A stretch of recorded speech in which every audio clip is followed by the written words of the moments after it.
بسم اللہ الرحمن الرحیم۔ اللہم صلی علی محمد و آل محمد۔ السلام علیکم ورحمۃ اللہ وبرکاتہ۔ ناظرین کرام، قرآن اور اہل بیت اطہار چینل سے آپ سے شرف گفتگو حاصل کیا جا رہا ہے۔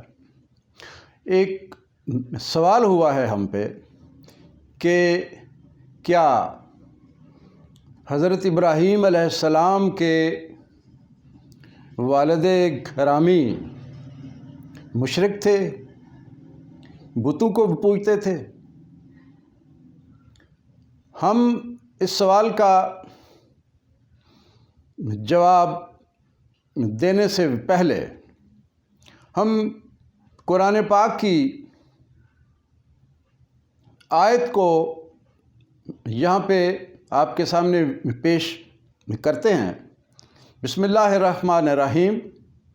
وَتَقَلُّبُكَ فِي السَّاجِدِينَ۔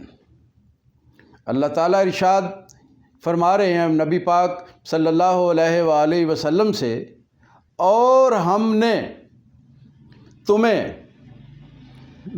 پشت در پشت نسلاً بعد نسلاً سجدہ گزاروں میں رکھا۔ ہم تمہیں از ابتدائے آفرینش سجدہ گزاروں میں سے منتقل کرتے ہوئے چلے آئے ہیں۔ اب یہ جو آیت ہے یہ اس بات کا بین مدلل اور واضح ثبوت ہے کہ ہمارے نبی مکرم صلی اللہ علیہ وآلہ وسلم کے تمام آباء و اجداد سب کے سب سجدہ گزار تھے، مومن تھے، موحد تھے، توحید پرست تھے، اس خدائے واحد کی پرستش کرنے والے تھے۔ پورا جو سلسلہ نسب ہے ہمارے آقا و مولا محمد الرسول اللہ صلی اللہ علیہ وآلہ وسلم کا، اس میں کوئی ایک بھی مشرک نہیں ہے، کوئی ایک بھی کافر نہیں ہے، کوئی ایک بھی ایسی ہستی آپ صلی اللہ علیہ وآلہ وسلم کے آباء و اجداد میں ایسی نہیں تھی کہ جو اس خدائے واحد و لا شریک کے مقابلے میں کسی اور کے سامنے اپنا سر بندگی خم کرنے والی ہو۔ لہذا اب ہم کہ اس سوال کی جانب چلتے ہیں کہ جس میں یہ پوچھا گیا ہے کہ کیا حضرت ابراہیم علیہ السلام کے جو والد گرامی تھے وہ مشرک تھے؟ کیا وہ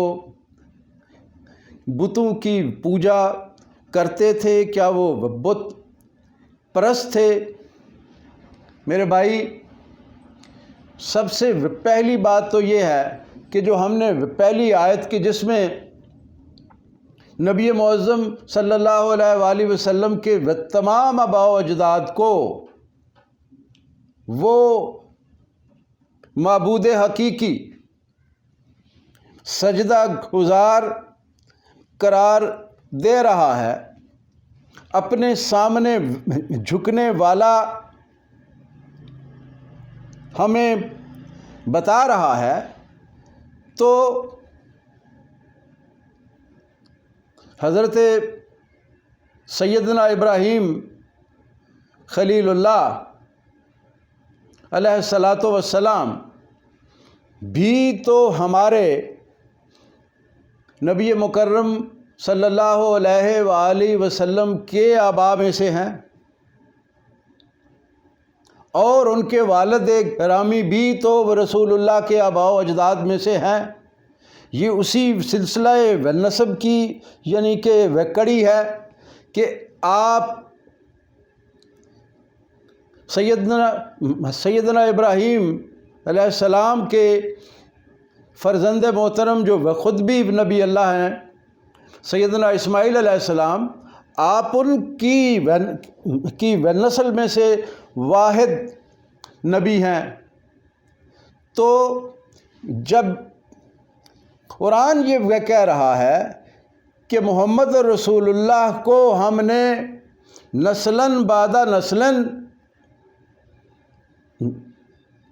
پاک، طاہر،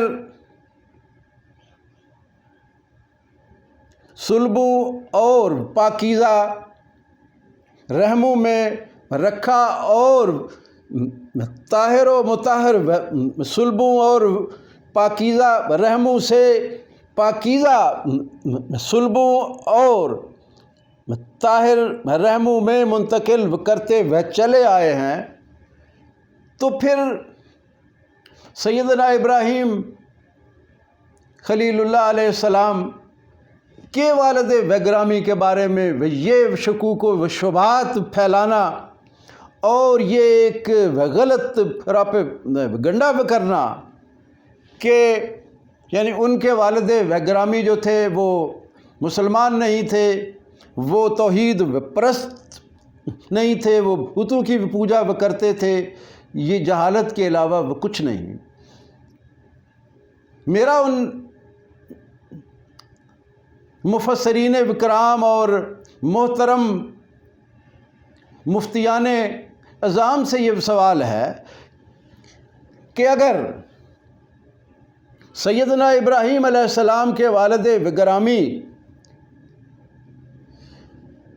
توحید پرست نہیں تھے، صاحب ایمان نہیں تھے، تو پھر قرآن پاک میں ان کی یہ جو دعا ہے کہ ربنا اغفر لی ولوالدی، وہ انہوں نے کس لیے مانگی؟ کس کے لیے مانگی؟ وہ انہوں نے اپنے والدین کریمین کے لیے مانگی۔ اور آپ کو بھی یہ پتہ ہے کہ نبی کسی مشرک، کسی کافر، کسی بے ایمان کے لیے مغفرت کی دعا نہیں کر سکتا، اور اللہ رب العزت کو وہ دعا اپنے ابراہیم کی، اپنے خلیل اللہ کی اتنی پسند آئی، اتنی محبوب لگی اور اتنی مرغوب میرے خالق کو لگی کہ انہوں نے اس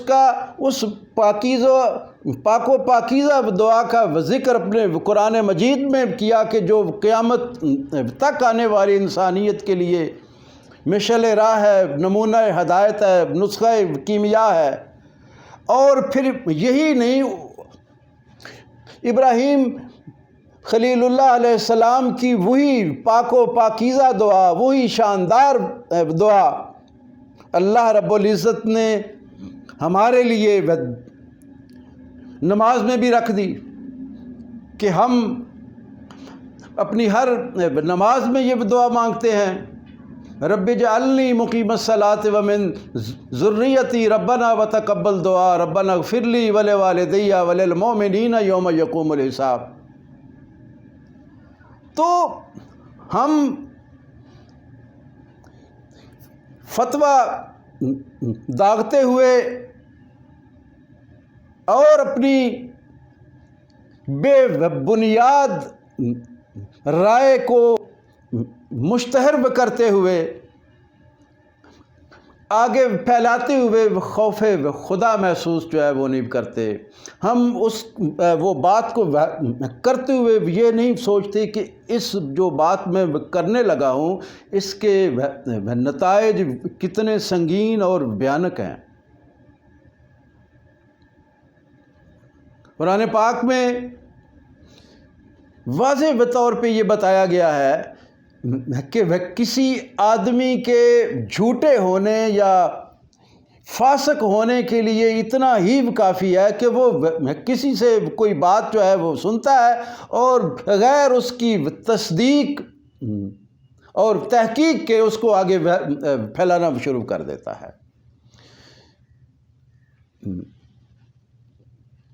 یہ جو روش ہے، یہ جو سوچ ہے، یہ انتہائی قابل افسوس ہے، قابل مذمت ہے۔ ہمیں ایسی باتوں کے کرنے سے پہلے 100 بار نہیں 1000 بار سوچنا چاہیے، کیونکہ اس کا نشانہ ہدف پیغمبروں کا ایک پورا سلسلہ جو ہے وہ بن رہا ہے، اور جس سلسلہ نسب کے آخر میں ہمارے نبی اکرم صلی اللہ علیہ وآلہ وسلم جو افضل الانبیاء ہیں، جو افضل البشر ہیں، جو سید المرسلین ہیں، جو خاتم النبیین ہیں، جو شفیع المذنبین ہیں، جو رحمت للعالمین ہیں، ان کی ذات مبارکہ بھی اسی آپ کے جھوٹے دعوے اور جھوٹے فتوے کی یعنی زد میں آ رہی ہے، اس کا ہدف بن رہی ہیں۔